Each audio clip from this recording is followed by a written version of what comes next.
Have you all enjoyed your dinner so far? Yeah. There's always one. Thanks. Okay.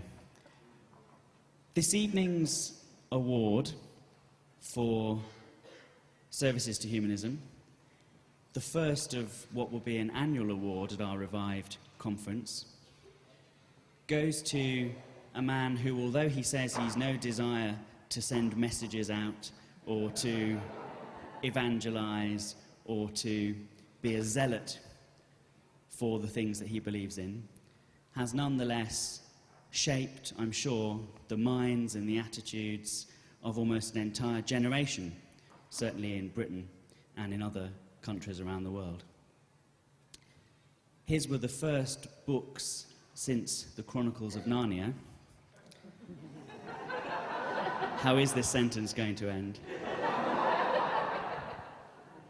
To make me feel I was really there in the imaginary world that was created. I remember being a small child and thinking about curling my fingers through Aslan's mane, as the children did, and really feeling that very vivid sense of being inside a story in a fantastic world. And I felt exactly the same thing when Lyra was riding on the back of the polar bear through the icy wastes in the north. You felt like you were twining your own hands into that polar bear's fur and riding off into this incredible world. But the stories, obviously, that he creates are not just magical and transporting and fantastic, and they don't just put you into an amazing world like the very best fantasy writing really does. But they also contain moral exemplars that are really everything that a humanist could want. People who are brave, even though they're afraid. People who face the reality of the situation that they're in, rather than hiding behind false comfort. And people who think for themselves, are strong when faced with difficulties, don't resort to any false transcendent comfort. He's been that storyteller, as I say, for a generation. He's now known, according to the Independent newspaper, as one of the 50, I think it was nicest or most inspirational or most lovely, I can't remember, whatever. Something really, really good. National treasures. Yeah, national treasure. Philip Pullman.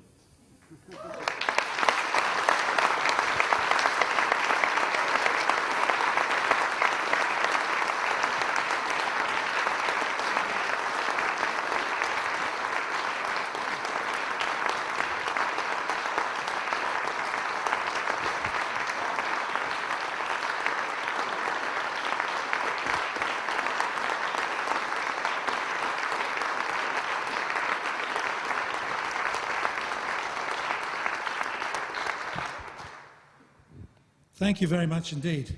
This is a great honour and a delightful award, which I'll look after very carefully.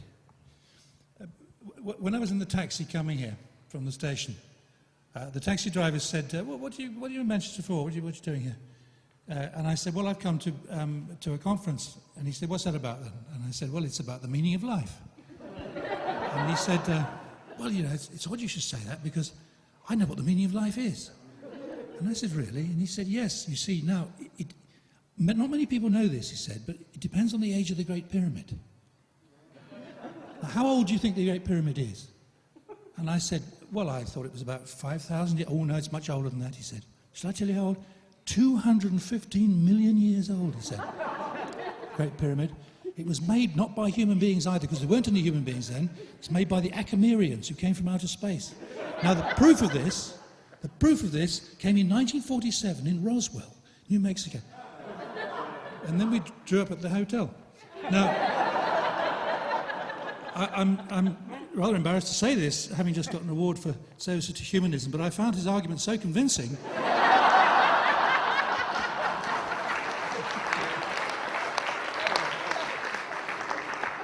But anyway, thank you very much indeed. This is a great honour. I've very much enjoyed being with you, and I enjoyed our session earlier on.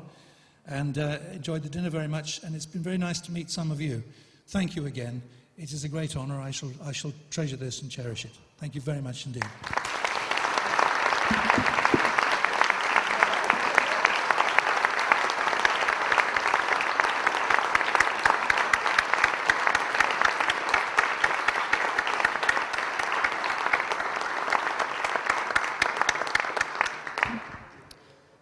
The lights will shortly go out again, we're glad to hear. And, oh no. Where were you in the quiz yesterday? Do they quotes like that? Between the pudding and the coffee, the chair of our trustees, Robert Ashby, will treat you to a few minutes of his own reflections on the year from the board's point of view. Yeah, it will be a treat. And then you can have some coffee to revive you, and and then the bar is yours. Once again, I think congratulations to Philip Pullman, and I'll leave you to your desserts.